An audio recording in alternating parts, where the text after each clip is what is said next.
मध्य प्रदेश के रायसेन जिले के गांव में एक व्यापारी अपनी पत्नी और पुत्री वैशाली के साथ रहता था।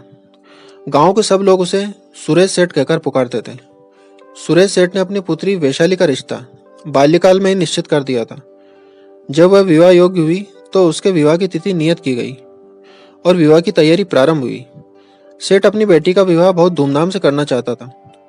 वह उसके लिए एक कीमती नोला का हार भी बनवाना चाहता था। एक दिन उसने अपनी पत्नी को बुलाया और उसे अपनी इच्छा बताई। पत्नी बोली, ये तो बड़ी अच्छी बात है, मगर आप नोला का हार बनवाएंगे किससे? सेठ ने उत्तर दिया, बाबू सुनार से। उसके जैसा बारीक काम कोई और सुनार नहीं कर पाएगा। उसके काम में जो सफाई है वो किसी सुनार में नहीं।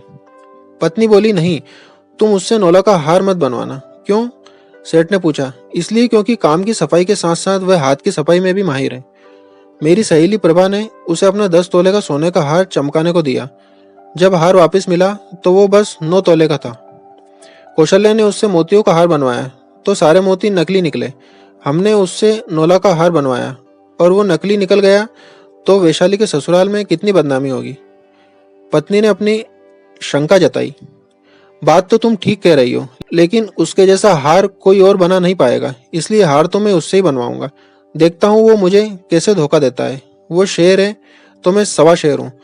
तुम बस देखते जाओ, मुझे डर है कि हमारा नुकसान न हो जाए, इसलिए एक बार सोच लो। पत्नी ने सेठ को चेताया। मैंने सोच लिया है, इस बार मेरी चालाकी के सामने उसकी चालाकी धरी की धरी रह जाएगी। तुम चिंता मत करो। सेठ पत्नी को आश्वासन देते हुए बोला। अगले दिन सेठ ने बाबू सुनार को बुलाया और नोला का हार बनवाने का काम सौंपते हुए बोला, बाबू, तुम्हारी हाथ की सफाई के बहुत चर्चे सुने हैं। ये मेरी बेटी की शादी का हार है। मैं नहीं चाहता कि इसमें तुम कोई हेराफेरी करो, इसलिए तुम एक हार काली नदी के पार बने मेरे मकान में बनाओगे और मेरा एक आदमी हर समय तुम्हारे साथ रहकर तुम्हारी निगरानी करेगा। सेठ की बात सुनकर बाबू बोला, सेठ जी, कैसी बातें करते हो? वैशाली तो मेरी बेटी जैसी है, भला उसके विवाह के गहने के साथ में ऐसा क्यों करूंगा? आप मुझ पर विश्वास करें, आप जैसा चाहते हैं मैं वैसा ही हार बनाकर दूंगा, वो भी एकदम खरा। मुझे मेरी दुकान पर ही काम करने दीजिए। नहीं बाबू, ये मेरी बेटी के ससुराल के सामने इज्जत की बात है। मैं किसी पर विश्वास नहीं करूंगा। तुमसे जैसा कहता हूँ वैसा ही करो। कल से काली नदी के पार बने मकान में काम शुरू कर दो। अगले दिन से काम शुरू हो गया। बाबू और सेठ जी का नौकर बंशी नाव में बैठकर काली नदी के पार सेठ जी के मकान में जाते और बाबू वहीं हार बनाता। बंशी उसकी निगरानी करता। शाम को अदबना हार लेकर वे वापस लौट आते। सेठ अदबना हार अपनी तिजोरी में रख देता। अगले दिन उसे तिजोरी से निकालकर बाबू को देता। अपने ऊपर सेठ का यह अविश्वास देखकर बाबू दुखी था, किंतु फिर भी वो मन लगाकर काम करता। वह चाहता था कि उसके बनाए हार में वैशाली बहुत सुंदर लगे, लेकिन वह बंशी से बहुत परेशान था। बंशी दिन भर उसके सिर पर सवार रहता। वह सिर खुजलाता तो बंशी उसके बालों को टटोलता। वह छींक मारता तो बंशी उसके रुमाल की तलाशी लेता। एक दिन तो हद हो गई। बाबू ने रुमाल से अपना मुंह पोंछा। बंशी उसकी मूंछ के बाल टटोलने लगा। बाबू को बड़ा गुस्सा आया। एक क्षण को उसने सोचा कि काम ही छोड़ दे, किंतु जब उसे वैशाली बिटिया का ख्याल आया तो उसने मन बदल दिया। सोचा, एक बार हार बन जाए, फिर मैं सेठ जी को और इस बंशी को मजा चखाऊंगा। आखिर वह दिन आ ही गया जब नोला का हार बनकर तैयार हो गया। बस उसे चमकाना बाकी था। चमकाने का काम अगले दिन किया जाना था। शाम को हार सेठ की तिजोरी में ही रहा। अगले दिन उसे लेकर बाबू बंशी के साथ काली नदी पार करके सेठ के मकान में पहुंचा। उसने हार चमकाने का काम शुरू किया और दोपहर तक हार पूरी तरह से तैयार हो गया। बाबू ने हार को लाल रंग के मखमली कपड़े में लपेटा और एक डिब्बे में बंद कर नाव में बैठकर बंशी के साथ वापस लौटने लगा। सेठ को पता था कि आज नोला का हार बनकर तैयार हो जाएगा। उत्साह में वह नदी के किनारे पहुंच गया। बाबू ने जब सेठ जी को नदी किनारे खड़े देखा तो नाव से ही जोर जोर से हाथ हिलाने लगा। हाथ हिलाते हुए वह खुद भी इतना डोल रहा था कि नाव भी डावाडोल होने लगी। बंशी ने नाव को संभालने की बहुत कोशिश की, लेकिन नाव का संतुलन बिगड़ गया और वह उलट गई। बाबू और बंशी नदी में गिर पड़े। सेठ ने गांव वालों को बुलाकर बड़ी मुश्किल से बाबू और बंशी को बाहर निकाला।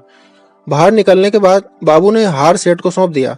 सेठ खुश था कि नाव के उलट जाने और बाबू के पानी में गिरने के बाद भी नोला का हार सही सलामत है। उसने बाबू को हार बनाने के पैसे दिए और घर चला आया। सेठानी हार देखकर खुश तो हुई, पर उससे कहीं ज्यादा अपने पति की चतुरता पर। गांव भर के लोगों ने सेठ की भूरी भूरी प्रशंसा की कि चालाकी में सेठ बाबू से 20 है। दिन गुजरे और वो दिन भी आ गया जब वैशाली का विवाह था। सेठानी ने नौलखा हार का डिब्बा खोला तो दंग रह गई। हार काला पड़ चुका था। वह सिर पीट कर रह गई।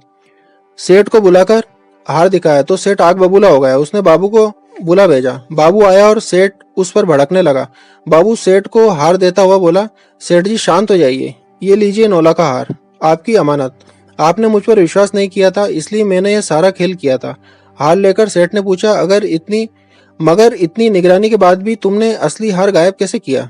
बाबू बोला, सेठ जी आपको याद है जिस दिन मैंने आपको नौलखा हार पूरा तैयार कर सौंपा था, उस दिन नदी में नाव उलट गई थी। सेठ, हाँ वो मैं कैसे भूल सकता हूँ। बड़ी मुश्किल से तुम लोगों को नदी से निकाला था। सेठ जी, मैंने नकली नौलखा हार नदी के भीतर छुपा कर रखा था। नाव उलटने पर मैंने असली हार को नकली हार से बदल दिया और किसी को पता भी नहीं चला। असली हार मैंने नदी में ही छुपा कर रख दिया, जो मैं रात को निकाल लाया। आखिर सेठ को मानना पड़ा कि बाबू उससे भी कहीं ज्यादा चालाक है। दोस्तों, आपको ये कहानी कैसी लगी? आशा करता हूँ कि कहानी आपको पसंद आई होगी। इस कहानी पर आपकी क्या राय है, हमें कमेंट करके आप जरूर बताइए। कहानी पसंद आई हो तो लाइक और शेयर करना बिल्कुल भी ना भूलें। चैनल पर नए हो तो चैनल को सब्सक्राइब जरूर कीजिए। कहानी सुनने के लिए आपका बहुत बहुत धन्यवाद।